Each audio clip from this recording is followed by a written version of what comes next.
Oh my god. Yeah, I've just phoned the police and the fire brigade. So a gang of boys dumped a bike? It's a gang of boys have dumped a bike. They've created a fire. I've already phoned, but I'm phoning to let you know that whatever's on fire looks like a motorbike.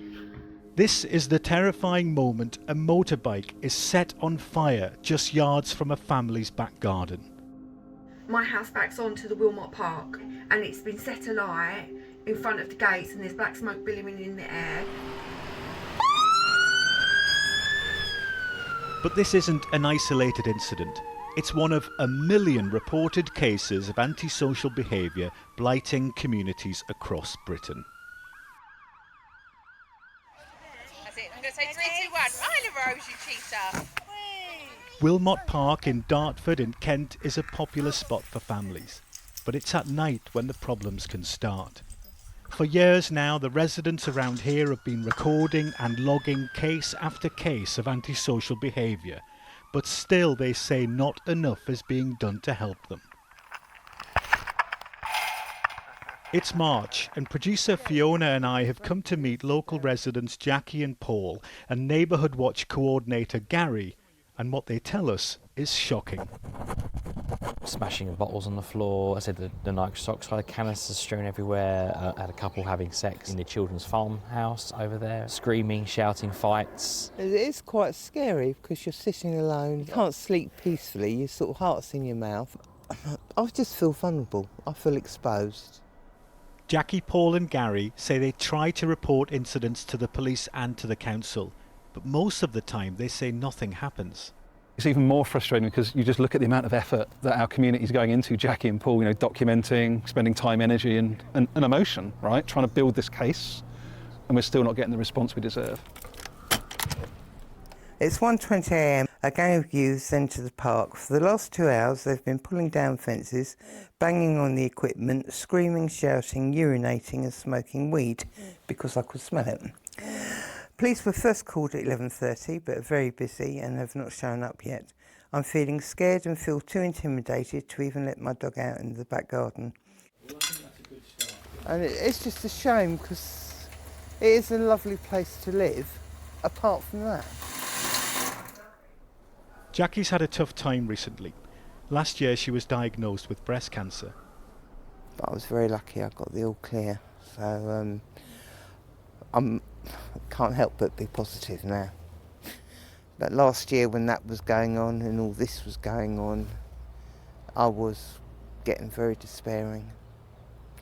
And whatever, you shouldn't have to put up with it anyway. Yeah, I can see that it was a lot on your plate. Yeah, it was. Yeah, come on, we'll go back inside. Yeah. Some steps have been taken here. Last year the council agreed to put up a gate at the entrance to the park, which is locked at sunset. I suppose the real test will be if we come back in a few weeks or a month to see whether this gate has had any impact. But when summer arrives, trouble arrives with it. And poor little boys have had to leave the park, look. Because of that. That's disgusting. Leave them alone. It's a warm evening. A motorbike is driven at terrifying speed through the park. Young children are in the playground, but whoever's riding the bike doesn't seem to care.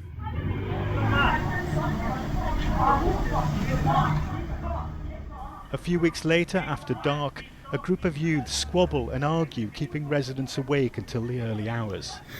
But no one is prepared for what's about to happen next. Baby, you're awake. Ring the fire brigade. You need to ring 999 right now. I don't know what it is. The ground people are just setting lights something right by the gate. It's 2 a.m, and Paul and his wife are woken by a disturbance. You can hear the fear and the panic in their voices. It's a motorbike. That's a freaking motorbike. Right, you better ring them and tell them to get Oh God. Hello, I've just phoned and it asked for fire brigades and police. I'm a resident. My garden backs onto the park.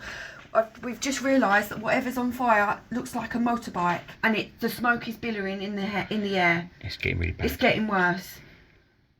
This is the reality faced by thousands of victims of antisocial behaviour. Trapped, helpless and frightened. They're clearly not happy about the gate being locked, park being locked, no, are they? They feared this would happen. Their community park now scarred and scorched. You heard an almighty crash as the bike was rammed into the gate. I mean, you can see the damage, can't you? Obviously, very obviously where the fire was. Nuts and bolts and pieces of the bike. We were scared. My wife was very, very upset about it. Luckily, my kids are in the front of the house, so they were not aware of it. But it's still in the morning. I've got to explain to my children why they can't go to the park and why there's a burnt out bike in front of the gates without making them scared. So we've got to crack down on antisocial behaviour. 13,000 new neighbourhood officers in your community with new powers, keeping your streets safe. If that sounds familiar, it's because Labour made similar pledges more than 25 years ago.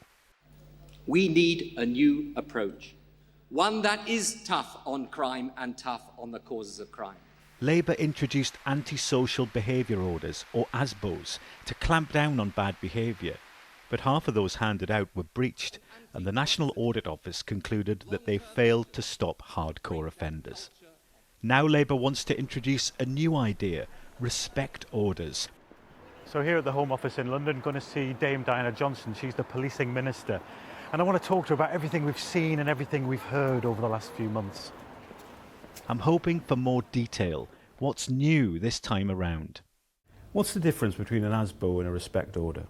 Well, we are, again, 2 months in, we are working up our plans on respect orders. Break it down for me. The key Break thing it down is... for me. What's the difference between an old idea from the past and a new idea for the future? Labour has come in, after 14 years of a Conservative government, very clear. We have a commitment to 13,000 neighbourhood police officers and a guarantee what that will mean, a named officer in each community area. People will feel more confident by having that presence back on our streets. So we've been very clear about that. We've also identified respect orders is one of the things we want to do.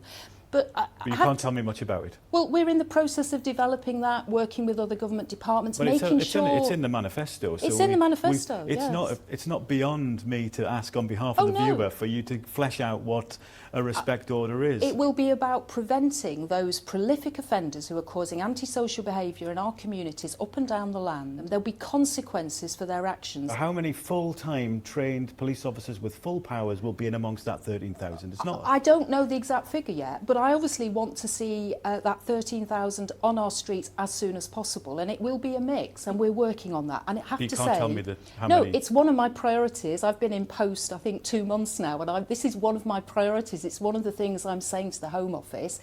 We've got to crack on with this.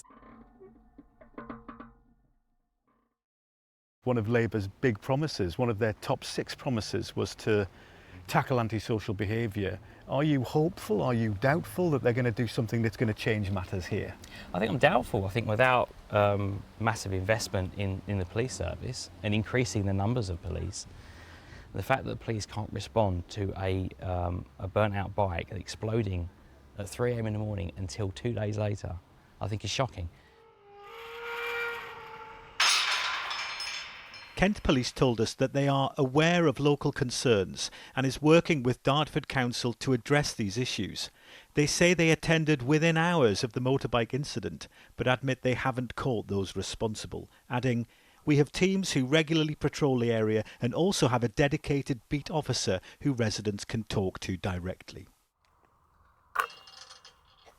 Now, a landmark report into antisocial behaviour lays bare the scale of the problem. The Victims Commissioner for England and Wales found that 2/3 of people who reported antisocial behaviour said their problem hadn't been resolved. Half said the problem had been going on for 5 years or more. The majority, more than 60%, reported it to multiple agencies like police, councils and housing associations.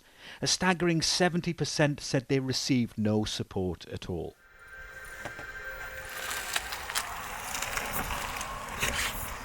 The Victims Commissioner for England and Wales, Baroness Newlove, knows how serious antisocial behaviour can become. she lost her husband because of it. Gary was 47. He'd gone out because, again, we had gangs outside our house causing trouble, and he was brutally murdered by these yobs, kicked to death and punched to death. And it's something that you never forget. 17 years have passed since Gary's life was taken, and it saddens me and angers me at times that antisocial behaviour is still being classed as low level. We're still having to justify what antisocial behaviour is really like for people to go through. Good morning, hello. Jackie, this is I'm Baroness Helen. Newlove. I've brought Baroness Newlove to Wilmont Park so she can meet Jackie, Paul and Gary to hear their experiences. They show Baroness Newlove their evidence of antisocial behaviour, including the night the motorbike was torched.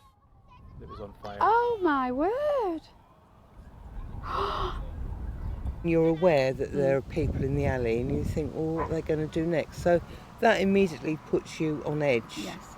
And instead of having a rest at night, you're stressing out. Yeah, Gary was the same, up and down the hallway looking out what's going to happen tonight, what's going to happen. You're just waiting for something to happen. Yeah. The police say it's the council, the council say it's the police, so where do you go? So you just tell both and they both ignore you. Actually, for me, I've had enough of them saying, well, it's not yours, it's not mine. Actually, you are responsible in the community. You serve the community, and that's what they should be doing. Ours was antisocial behaviour until Gary was brutally kicked to death. It became a murder.